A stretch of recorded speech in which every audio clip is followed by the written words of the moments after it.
दोस्तों कैसे हैं। उम्मीद करता हूँ आप अच्छे ही होंगे। दोस्तों इसका जो पिछला वीडियो जो था इसमें हम अंग्रेजी करना आपको रीडिंग्स कराए थे, यानी अंग्रेजी पढ़ना सिखाए थे।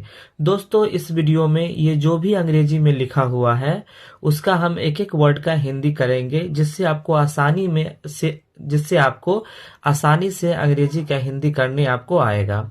दोस्तों यदि आप हमारे चैनल पर फर्स्ट बार आए हैं, यानी पहली बार आप हमारे चैनल पर आए हैं, तो चैनल को सब्सक्राइब करें, क्योंकि हम इसी प्रकार के अंग्रेजी सीखने वाला वीडियो लेके आते रहते हैं जिसका नोटिफिकेशन आपको आसानी से पहुंच जाएगा। तो दोस्तों स्टार्ट करते हैं। Play ground. प्ले ग्राउंड का अर्थ होता है खेल का मैदान। प्ले का अर्थ होता है, अगर इसको अलग अलग पढ़ेंगे तो प्ले का अर्थ होता है खेलना और ग्राउंड का अर्थ होता है चारों ओर, लेकिन इसको एक साथ अगर पढ़ते हैं तो इसका मतलब होता है खेल का मैदान। Molly and her friend Bella were playing at the playground. Molly and का अर्थ होता है और, हर फ्रेंड उसकी मित्र, बेला वेयर का अर्थ होता है थे, प्लेइंग का अर्थ होता है खेल रहे, एट द प्लेग्राउंड यानी खेल का जो मैदान था वहां पे मोली और उसके जो बेला जो फ्रेंड थी वो वहां पे खेल रही थी। They were supposed to be talking turns on the swing.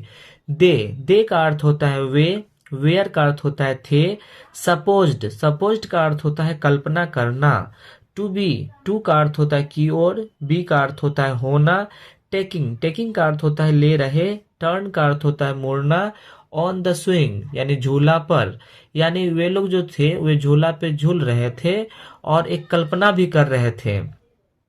Molly counted to 100। Molly 100 तक गिनी। व्हाइल जबकि बेला वाज ऑन द स्विंग। मोली यानी मोली गिनती गिन रही थी 100 तक और बेला झूला झूल रही थी, है ना। स्विंग का अर्थ होता है झूलना। Bella did not get off the swing.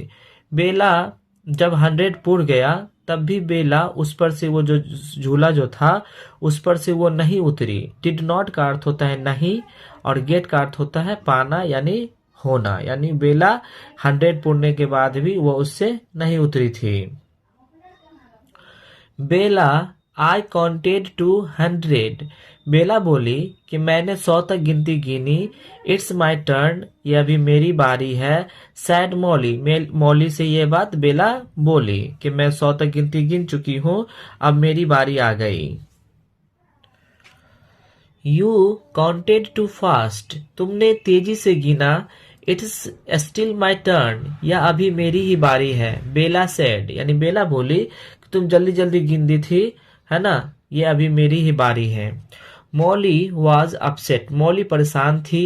C wanted to turn on the swing. वह भी झूला पर झूलना चाहती थी। व्हाट कुड सी डू, लेकिन वो क्या कर सकती थी, है ना। व्हाट कुड सी डू का अर्थ होता है लेकिन वो क्या कर सकती थी। Molly could tell the teacher. Molly ने क्या किया, अपने वो शिक्षक से कही। But her teacher always wanted them to try to solve problem first.